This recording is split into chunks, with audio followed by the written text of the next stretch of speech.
shout out to my fellow public school teachers. Thank you.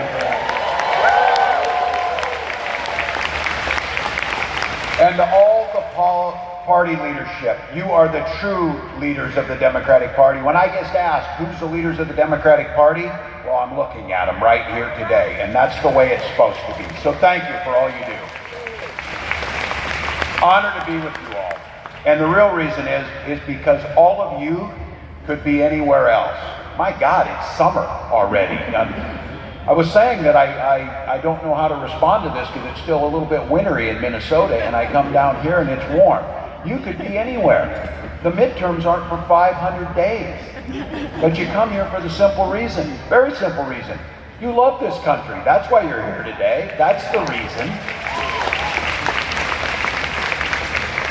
And that's the reason I'm here. And I just need to say this to you all. I could not have been prouder to have been on the ticket last fall with someone as talented and as accomplished as Vice President Kamala Harris.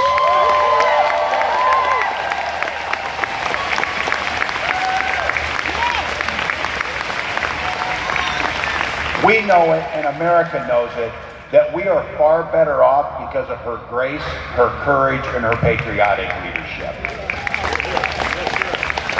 And damn it, I would love to turn on the TV and see her instead of what we see.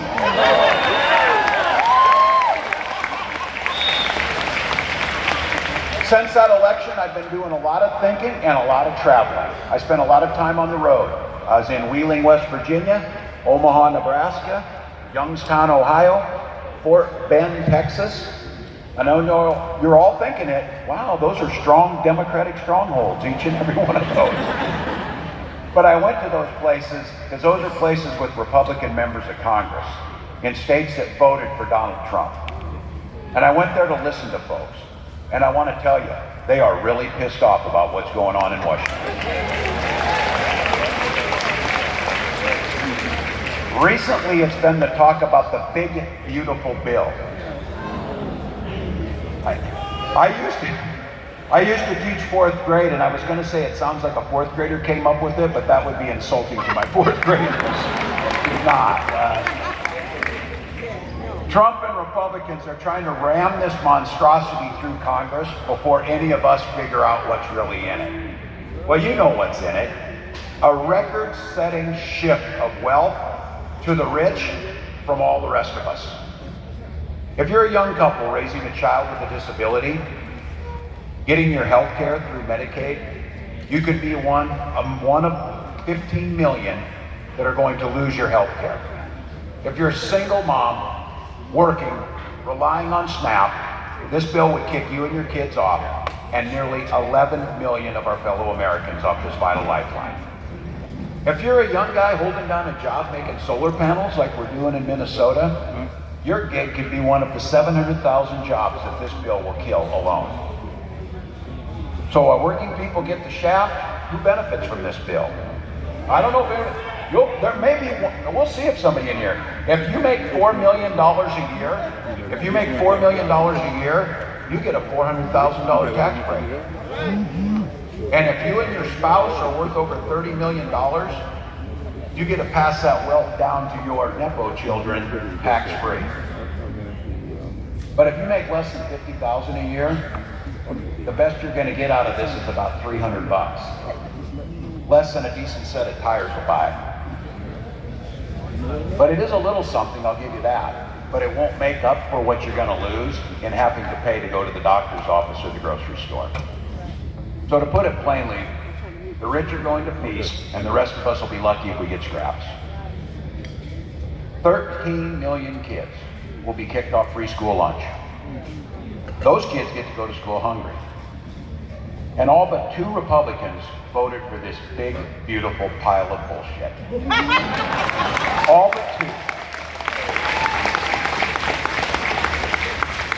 2. You know when they voted for it? Right before 3 a.m.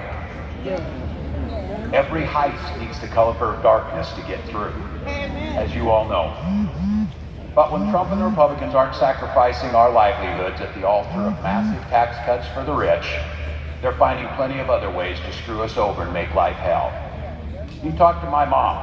or roughly 1 in 5 South Carolinians who rely on Social Security as their major retirement income. They're terrified. You've got some 19-year-old Doge dweeb rooting around in government systems, mainlining Four Locos, and messing everything up. If they flip a wrong switch, my mom, your relatives, people that depend on Social Security, they don't get a paycheck, which means they don't get to pay for the heat in their home or their groceries. But I want to give Elon a little bit of credit. I know you're finding that hard to believe, but I'm going to. Somebody said, do you think he does anything right? Yes, this week he did. He finally quit. They say it was a hoax. They say it was a hoax.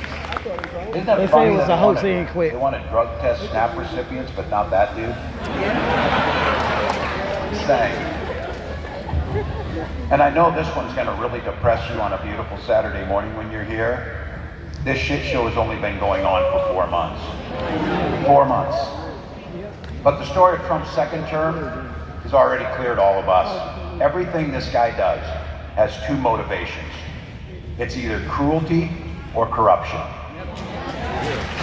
Very simple with this guy. He's not a complicated guy. Ripping your health care away, that's the cruelty. Cutting taxes for his billionaire buddies, that's the corruption. Tariffs, blowing up all of our budgets and destroying small businesses, that's the cruelty. A free jet from Qatar, that's the corruption. Disappearing people off the streets, that's the cruelty.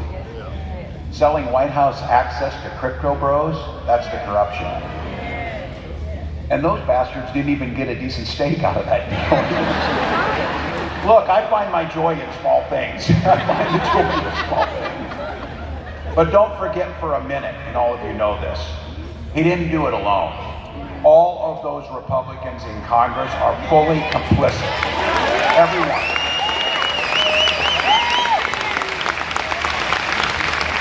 And here's the thing that really gets me, the ones who trick the press into calling them moderates. You know, they get Susan Collins on TV and she's always deeply concerned about things. Well, do something then, instead of being deeply concerned. Because there's nothing moderate about caving to Donald Trump every single time he asks. Every single time. Which brings us to why you're here on a beautiful Saturday morning, giving of your time. You could be doing things for yourself, things for your family. You could be thinking about your little part, but you're not. You're not only not just thinking about yourself, you're thinking about others, neighbors. You're thinking about people you don't even know. And you're thinking about those who are less fortunate that can't be here today because they're working 3 jobs just to put food on the table for their kids. That's who you're thinking about. And you know what the payoff at the end of this is? We're going to make them pay come the midterms for everything they're doing.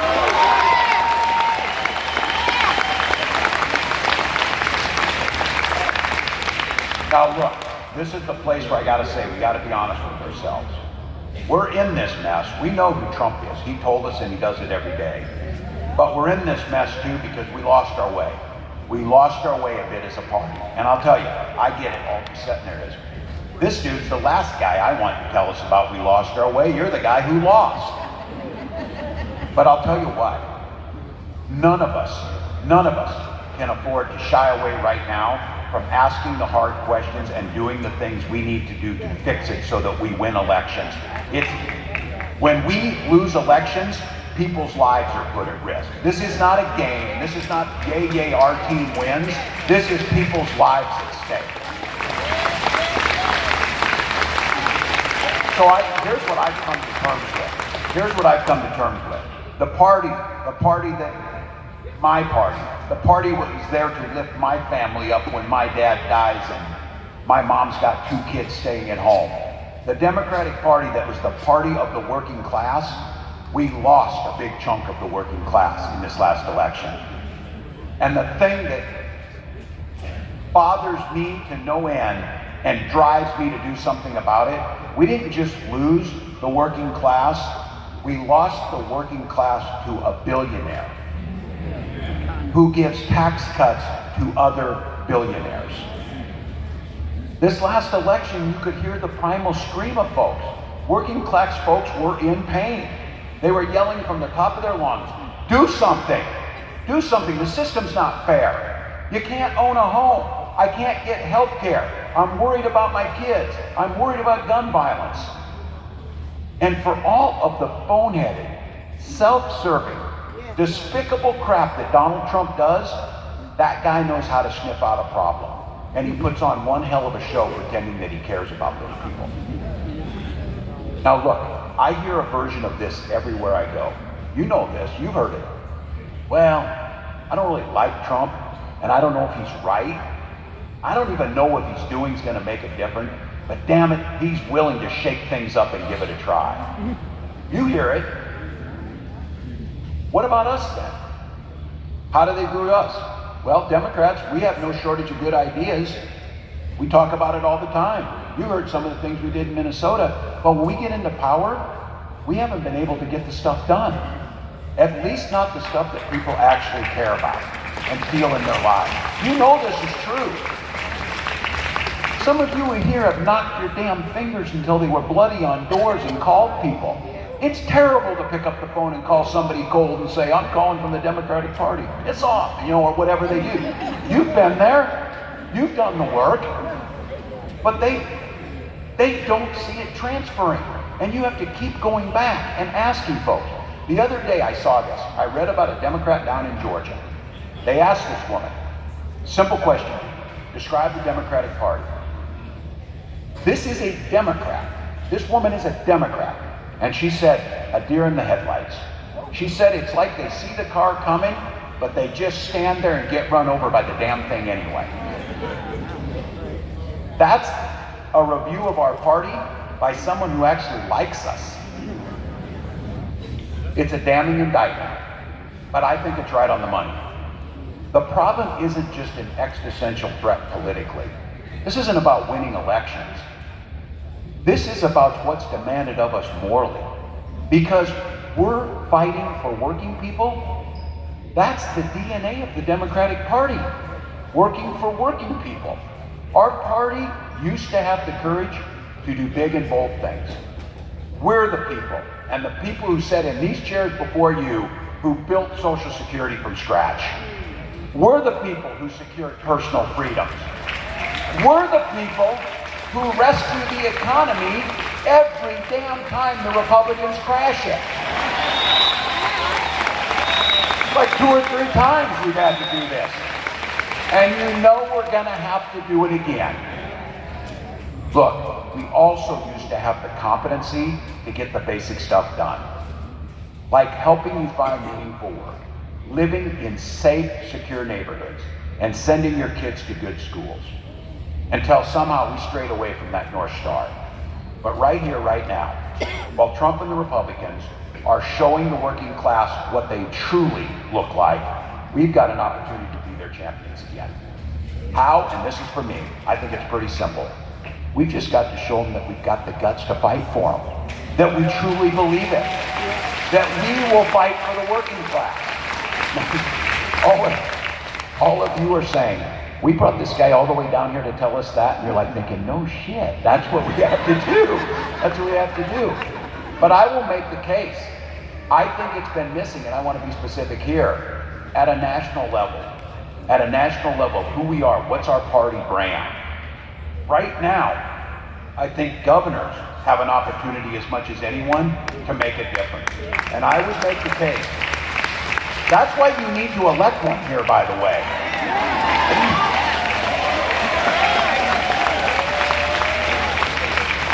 You know there's a program with your tax dollars that you can feed hungry children in the summer with a summer nutrition program?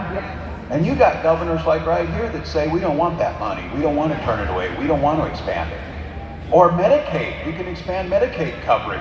Don't want to expand Medicaid coverage. In Minnesota, though, I think we've got a little different blueprint. Now, you may have heard us. We talk about this a lot. In Minnesota, we are not the Democratic Party. We're the Democratic Farmer Labor Party. We're 2 parties that came together. There's a reason for that. We know who we work for in Minnesota. And we also know that those are folks, whether it's labor or ag or middle class folks, that you need to get the job done. So look, I was just mentioning to some of your senators this morning, we were talking together. You think of Minnesota as being a blue state? Oh my. We are a purple state. From 1990 to 2010, we didn't have a Democratic governor, it was all Republicans. When I got elected in 2018, that was the first time in our state's history we ever had back-to-back Democratic governors. We'd never done it before. And when we took full power in 2022, where we had the House and the Senate and the governor's office, we had a 1-seat majority, 1 seat in the Senate. And what I said when we all got together the day after the election was, we don't win these elections to bank that political capital so that we can run again and win again. We burn this capital as fast as we can to improve people's lives, every day.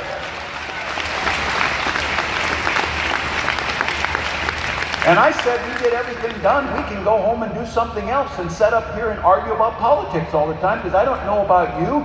I enjoy being here and everything, but I wouldn't mind mowing my yard or golfing or doing something else. But it requires us to be here. So I said, let's get to work. And the first thing we did was, we created the nation's biggest child tax credit, cutting childhood poverty by 1/3 and making Minnesota having the lowest childhood poverty rate in the country. In Minnesota, if you or someone in your family gets sick, or you have a child, or you need to have something done, you get 12 full weeks of paid family and medical leave for the work to be able to do that. And I taught school for a couple decades, and I'll tell you what, the saddest damn thing in the world was to see a kid come in, put their number into the machine and see they had no money in their lunch account and see them turn them around. So in Minnesota, we don't ask you to fill out any damn paperwork or say anything. Every kid who walks through the door of the school gets free breakfast and free lunch every single day. Every day.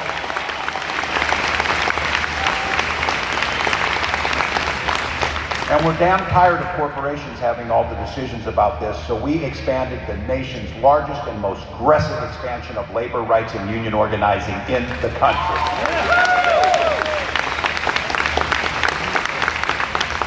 We invested in manufacturing. We are home to the per capita highest number of Fortune 500 companies, and we have the longest longevity of new company startups of any place in the country. Wow. We made the largest investments in our public schools, and we are now at a 30-year low of driving down violent crime across our state.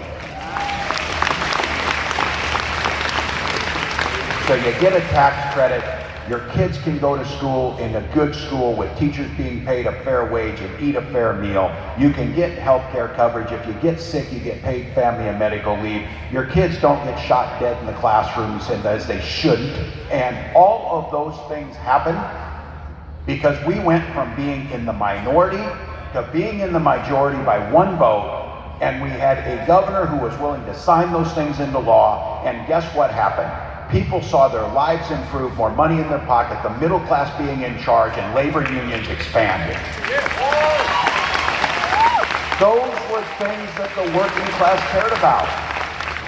And guess what? If you do those things, they'll vote for you the next time. They will come back and do the work. So every day, we're proving what's possible is, instead of Trump's cruelty and corruption, we focus on courage and competency. Have the courage to vote for those things. Have the courage to stand up and do what's right. Have the courage to not worry about if you get reelected, as long as it improves someone's life, and get the things done. Embrace the big things, sweat the little things, and we're not afraid. I'm not afraid to reach across and work with Republicans, but I'm also not afraid to stand up and say there's no way in hell that we are compromising on basic human rights and basic personal freedom.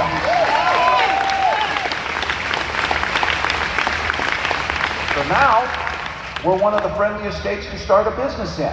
So Democrats, get this. You can stand up for working people. You can stand up for labor unions. You can stand up for fair wage. You can stand up for the idea that healthcare is a human right. But you can also be, because all of those things make businesses healthier, make the economy healthier, make businesses grow. We're the party of business. We're the party of the economy. We're the party that grows personal wealth. And I'll tell you what, we're also one of the freest states in the country where you make your decisions. We trust you. We're no damn nanny state that tells you what to read and who you sleep with and whatever else you do. Those are your decisions. Those are your decisions. And in the surveys that come out, there's two that I'm really proud of. We were recently ranked the best place to have a child in the country, from healthcare to the things that we have. And I'll tell you what, this one, we dropped to second in this category, and we got a little more work to do, but I think this matters.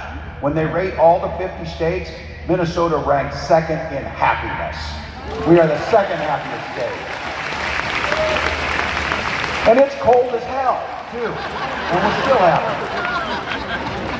No such thing as bad weather, just bad clothing. The reason I'll settle for second is Hawaii's first, so they're happy as heck. Look, I left the public school classroom at age 41 to run for public office. For that very simple reason all of you are here, to fight for working families just like my own. Now there's those that doubted us, but I'll tell you what. I ran in the district, by the way, I didn't know this, I'm glad I didn't know it. There had only been one other Democrat since 1892 in that congressional district. I know it, you know how it goes. You see this, oh, we can't put money in South Carolina, that's a red state. And I said last night, and I'll say it today, it doesn't look very red to me. It looks pretty blue. Pretty blue. Said we couldn't win because we didn't have any experience. You're going to watch candidates come up here and say, I don't know, but I'm running for office. And they'll tell you their name and they're going to do it. Support them. Help them out. What are we going to do? You ever see these races where we don't even run anybody? Look, we got them in Minnesota, trust me. We got these people who I don't know how they get elected, but I don't know South Carolina. This Nancy Mace state is really something. But just think about it. In 500 days, we work hard, we get somebody up here, she's got to answer for the damage she's done to people, and then you won't see her on TV anymore again, and you'll see someone else. And to the teachers out here, I'm going to encourage you this. You have to listen to people tell you that, oh, I don't know, you're overpaid, you only work 9 months out of the year. You know this. One of the reasons I ran for office too was I was sick and tired of people beating up on public servants, like our police, and like our firefighters, and like our teachers, and like our nurses. Look, none of us expected to get rich doing those jobs, but we didn't take a damn oath of poverty to do it. So you pay them. You pay them. And guess what happens when you do that? You get really good people who can afford to buy a house and raise their family, and they serve the rest of us. And the thing is for all of you out there, and I'm speaking to you public school teachers, this is one thing I learned when they told us we weren't going to do this. Just don't ever underestimate a public school teacher. They're pretty damn tough. They're pretty damn tough group of folks. So look, it's a bit old school in this, and I'm doing some soul searching, and I was the guy who was there during this last one. But I'm convinced there's an appetite out there for this style of governing. This idea of competency, this idea of compassion, this idea of being able to get things done. When you poll people, they love our policies, but they can't love those policies if we don't enact them. And if we don't elect Democrats, we don't get a chance to do it. So this is not a chicken and the egg type of thing. You need to elect people who are in it for the right reasons, who want to improve people's lives, who are willing to do the work, and build the coalition behind them with a strong party unit, strong county units, strong democratic infrastructure to get those folks work. And look, the thing we have to do is we have to get past this thing. That I saw recently that apparently the Democrats got together and hired a bunch of people, and they went with the hotel to discuss how we could best message to people, how we could come up with, calibrate our words that we're using. That's how we got into this damn mess. Because we're really cautious. And look, I know all of you in here, we say stuff like, oh, we have, because we believe it. And we're kind people and compassionate. We have to fight food insecurity. You're right. but just say we have to fight kids going hungry in the richest country in the world. Just tell people where they're at. And don't be afraid and stay away from the poll-tested things that are out there, because what Republicans understood is they identified the problem with people, and they got people thinking that they were with them, like Donald Trump. What the hell does he know about somebody in South Carolina struggling to make ends meet? Almost nothing. But people believe that. Because what I have to think about is, we've got to have people know that we're actually listening to them, that we're actually hearing what they're saying. And then I'm just going to say this, because it seems so simple, and I don't see it. We've got to show the guts that we're willing to. I feel like there's folks that aren't willing to say the things necessary because they might be worried they might not get reelected if they say that.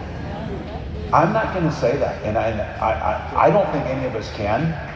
I'm getting called out on this because I called Donald Trump a wannabe dictator. It's because he is.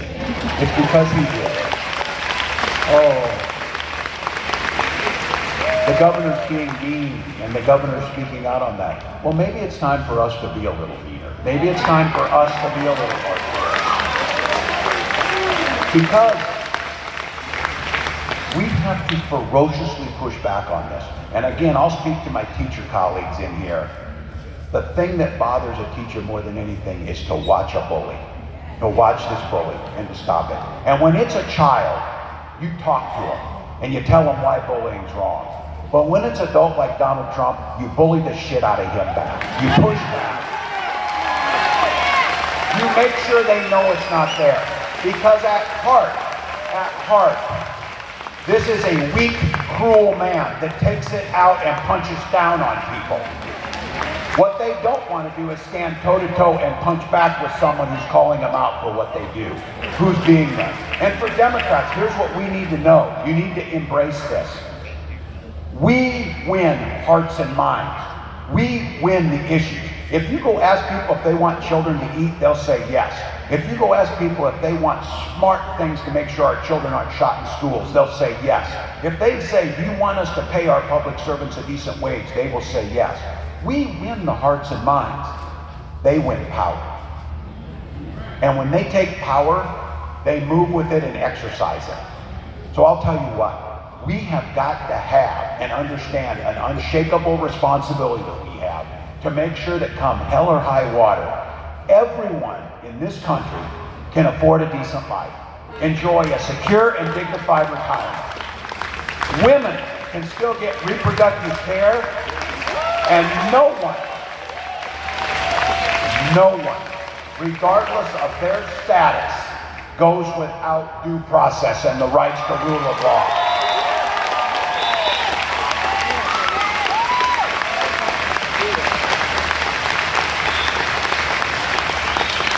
For those who tell us we get distracted with these issues, I've seen politicians, Democratic politicians say, well, we can't get distracted with this issue of them scooping folks up and sending them to El Salvador. We got to talk about the economy.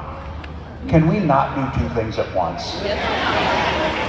Can we not stand on basic rule of law and human dignity and the foundations of this country and also say tariffs are stupid as hell and they're hurting us? They're hurting us. We can do that.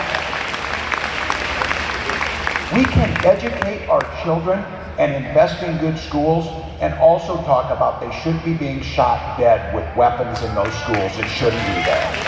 We can do that. And I don't care if you're in South Carolina or New York City. You can't be supportive of kids being shot dead in schools. That's a unified position. So look, we've allowed ourselves, and I think it's fine because we are this. We're defined as anti-Trump. You damn right. You damn right. We are anti-Trump. But we also have to spend the time letting voters know what we stand for. And once we stand for those things, if you truly stand for them, then you actually have to get it done. You've got to build government with a bold vision that's actually delivering on those policies.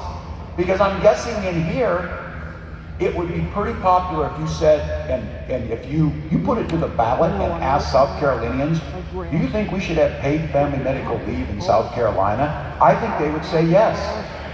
I think they would say yes. You know when they would really say yes? When someone in their family got cancer and they were able to care for them and get them through that. Then they would say yes. When they don't have to choose between taking care of a sick child and losing their job or losing the pay that keeps the roof over their heads. Those are basic things. And when you do those things, guess what happens? The economy grows. And people find themselves more secure in life. And we have a better, more equal, more just country. And then the side effect of that is people no longer wonder what the Democratic Party stands for. The Democratic Party stands for taking care of my family. The Democratic Party stands for doing things that improve people's lives. And so now all of a sudden, and I'll say this too, you got a whole bunch of young people, and my son is one of them. By the way, I'm really proud of this. This feels like my greatest accomplishment. My son Gus is graduating on Tuesday. That is my proudest moment. But Gus tells me a lot of young men, you might have seen this, a lot of young white men did not vote for this ticket. And they're wondering what we're doing with them. My son says, Dad, most of them don't know about the policies and stuff, and if they do, they probably agree with you. They just think the other side is cooler to belong to this. They just think it sounds tough to belong to this. Or they feel like you're at least going to them and talking to them instead of having people they don't know up there with you. And so this idea, and I've said this a lot of times, people want to belong to something. They want to be with other people. Most of us, sometimes other people bug us and we want to be alone. We know that. But I know this as a teacher. I was involved, coaching sports, but I was also involved with helping with the musicals. And I was also involved helping with the speech program and also that. And I did those things that I liked them, but providing a place for a young person to feel like they're part of is really important. And I would argue that's true. In a society where we have become more divided, less personal, where people look down at their phones and text, and I'm not dogging on technology, but I'm saying I think it's made us more isolated. I think it's made people lonelier. I think that's especially true with a lot of men. They want to belong to something. Donald Trump knows that. It may not be a football team, but he provides them a uniform, that damn red cap. He provides them a common language that they talk about. He provides them something that they belong. Now we know in healthy organizations, you don't need to demonize someone else, but since he's only offering anger and animosity and belittling others, he still offers something. We as a Democratic Party have to offer a place that is, yes, welcoming, but I can't imagine. People don't go to his rallies to listen to his dumb crap that he's saying. I don't believe that. I think they go to those rallies to be next to people who think like them. I think they go next to those rallies to feel like they're part of something. I bet you they go to those rallies to talk about their kids to one another and talk about what's going on in their lives. And in a society that seems more divisive, that political party or that movement that he has, I would argue a compassionate, kind place where everybody's involved is a place they should be too. But damn it, we should be able to have some fun and be joyful. We should be able to gather in these places.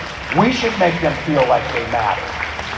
So look, we've got the guts, and we need to have it, to push back on the bullies and the greed and punch them right where it needs to be done. They're telling our policies are better, our policies improve your life, and what you're doing is cruel and corrupt, and it cannot stand. We need to say that.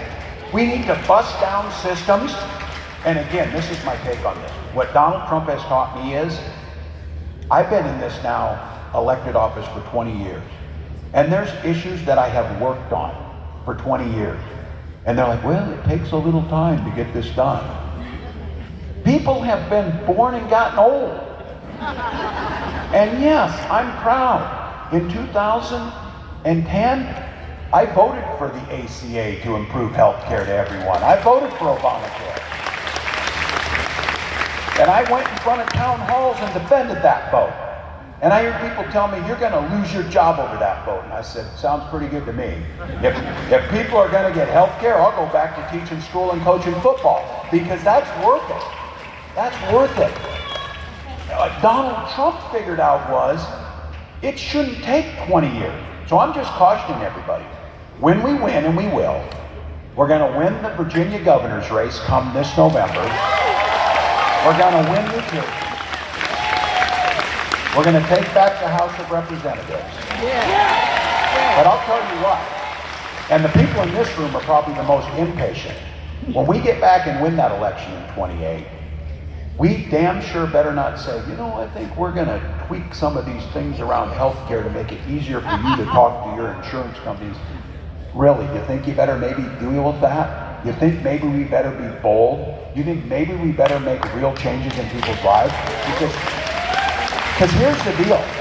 I think it's unconstitutional, and the courts will determine if it's illegal.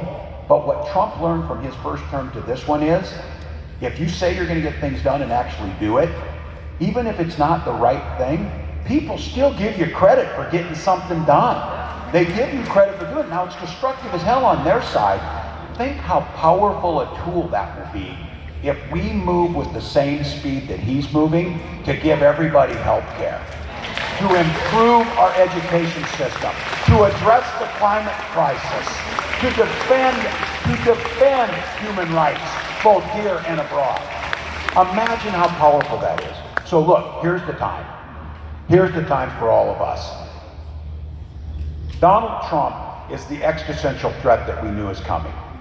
It is going to be, I'm not going to whistle past the graveyard, it is going to be a challenging few years here.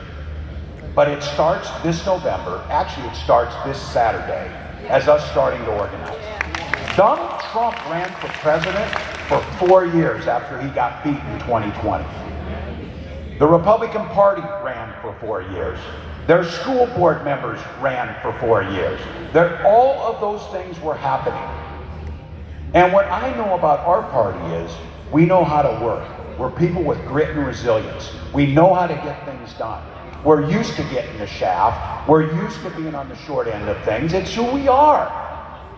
But when we do that, and when we know what we have, this is a moment. This is a moment not just to win an election. This is a moment to transform back to the Democratic Party. When I was growing up,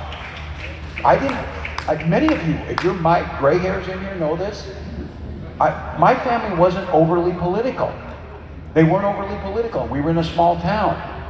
But there was no question for me as a 17 or 18-year-old, if I got asked, what's the Democratic Party? Oh, that's the unions and that's the folks that work for working people. That's who they are. Well, who are the Republicans? That's the country club and the rich people. That's who they are. And it was pretty clear. And then you started to figure out, this Social Security thing is a good idea. Who came up with that? Democrats. This GI Bill and Pell Grants to make college more affordable. Who came up with that? Democrats. This idea that you should trust women to make their own health care decisions. Who came up with that? Democrats. You knew that. This is our opportunity, and for the leadership that's in this room, let's define who we are.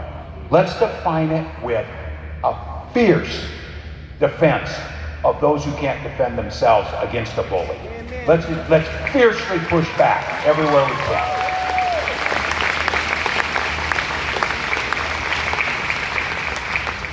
And then let's decide. We're not retreating from that fight. We won't retreat from that fight, but we can simultaneously decide to let people know the issues we were told not to touch because they're too big and they're too bold. It was those big, bold things that solidified Democratic control for decades. It was those big, bold ideas that let us win elections. But that was the means to the end. It was those big, bold ideas that were enacted by the Democratic Party that improved the lives of millions of Americans. It was those big, bold ideas that gained our reputation around the world that the United States was the good guys who stood with people who were less fortunate. It was the United States who stood up to places like Russia, like North Korea, instead of voting with them. That's our opportunity. This is an opportunity to do the things that we need to do. Now, look, some of you are saying, oh my God, we've been through this, we ran elections. Look, losing an election is an opportunity to reflect. Yes. It is an opportunity to reflect, but it damn sure better be an opportunity to fight a little harder coming back the next time. That's all I would say. So, I'll cop to this. I am an eternal optimist, but I came about it legitimately. I supervised the lunchroom for almost 2 decades.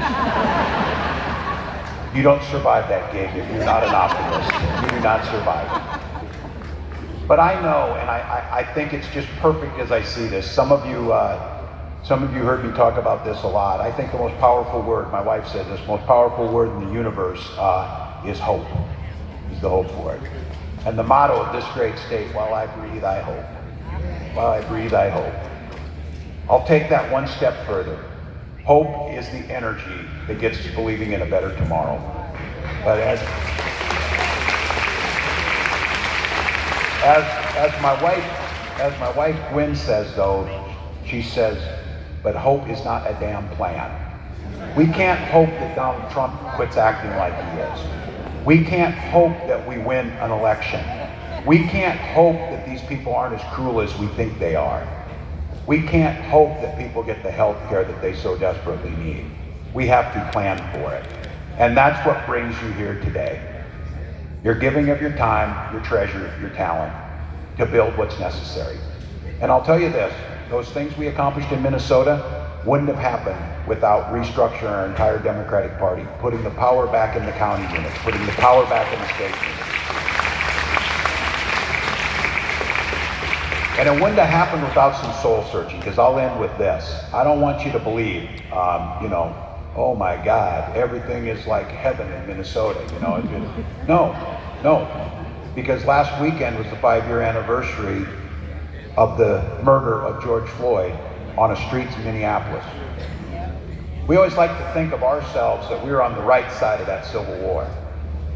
But I want to be very clear with this. I had a woman a few years ago, we were talking about racism, intolerance, structural barriers that were put in place to hold people back. And this woman was sitting with me in Duluth, Minnesota, about as far north as you can get up on Lake Superior. And she came from Arkansas. And she said, yeah, Arkansas is racist. She says, but in Minnesota, the racism's quieter, but it's meaner. And I think the acknowledgement of this, we know we've got work to do. That's why we're a group of people that believes it's important to teach our history, our true history, to every one of our children. And a great state and a great country can acknowledge where we got it wrong.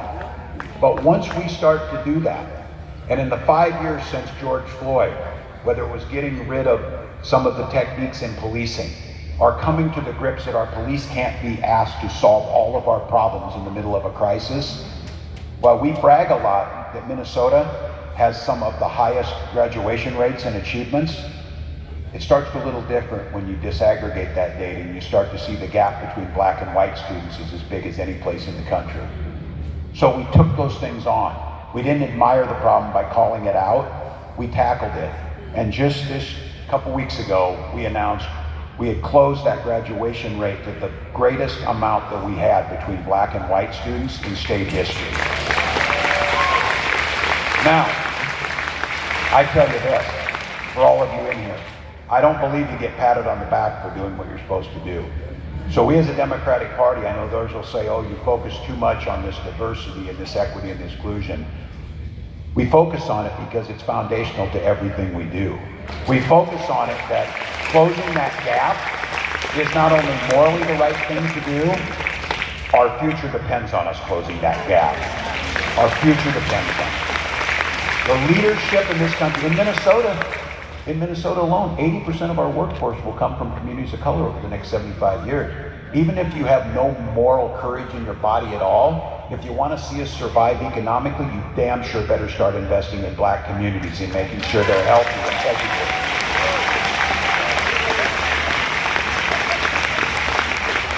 So to all of you, the work's in front of us.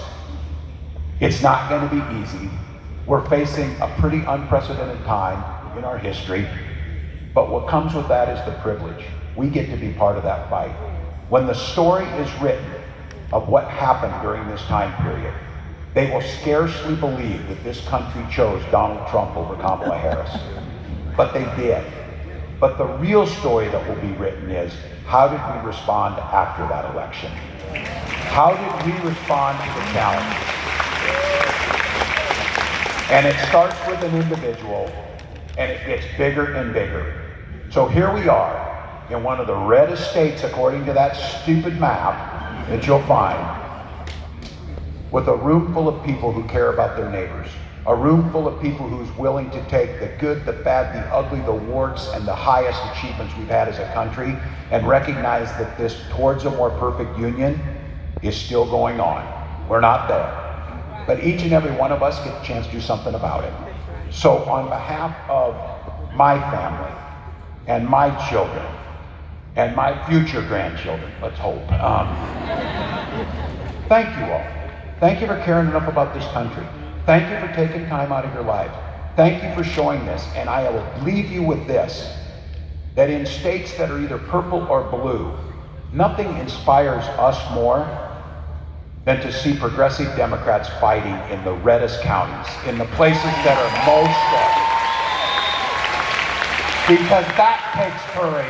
That's where change happens, and that's where South Carolina will make a difference. Thank you all for having me. Keep up the fight. We'll see you soon.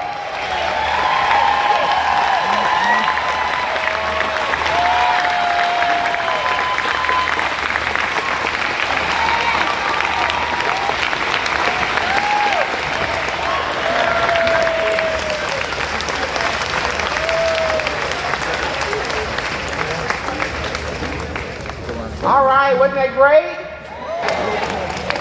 All right, let's keep on rolling. I know that Governor Walz has a flight to catch, so he's probably...